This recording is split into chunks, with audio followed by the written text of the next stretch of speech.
Simplify the complex fraction. In the numerator, we have 2 times x to the negative 2 plus y to the negative 2 over, in the denominator, x to the negative 1 minus y to the negative 1. Now, let's start by taking care of those negative exponents. Remember that a negative exponent is going to flip that value into its denominator.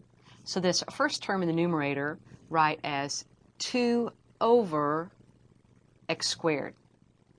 Our second term in the numerator is 1 over y squared. Down to the denominator, x to the negative 1 is 1 over x minus y to the negative 1, which is 1 over y. Now notice that as we take care of those negative exponents, this x to the negative 2 does not come down in our large denominator.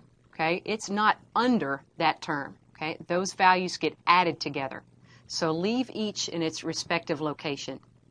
Now let's simplify that complex fraction by multiplying both numerator and denominator by a lowest common denominator of our minor fractions in here. And that LCD is x squared, y squared. So in the numerator, 2 over x squared plus 1 over y squared will multiply by x squared, y squared, and I like to write that over 1 so I can clearly see where my fraction bars are located. The denominator is 1 over x minus 1 over y. We'll take that also times x squared, y squared, write that over 1. Now let's multiply and cancel common factors as we do this. In the numerator, x squared, y squared times 2 over x squared. Notice our x squareds are going to cancel, leaving 2y squared. Plus sign in the middle, multiplying times 1 over y squared. The y squareds cancel, leaving x squared. Down to the denominator and multiplying.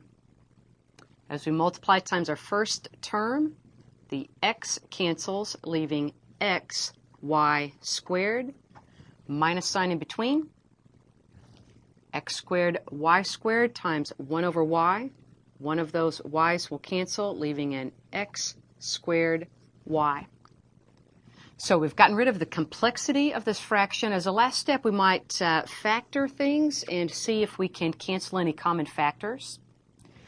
The numerator, that's prime, it's not factorable. Rewrite it, 2y squared plus x squared. The denominator has a common x and y in both terms, so factor those out. Rewrite the denominator as xy times y minus x to reproduce that denominator.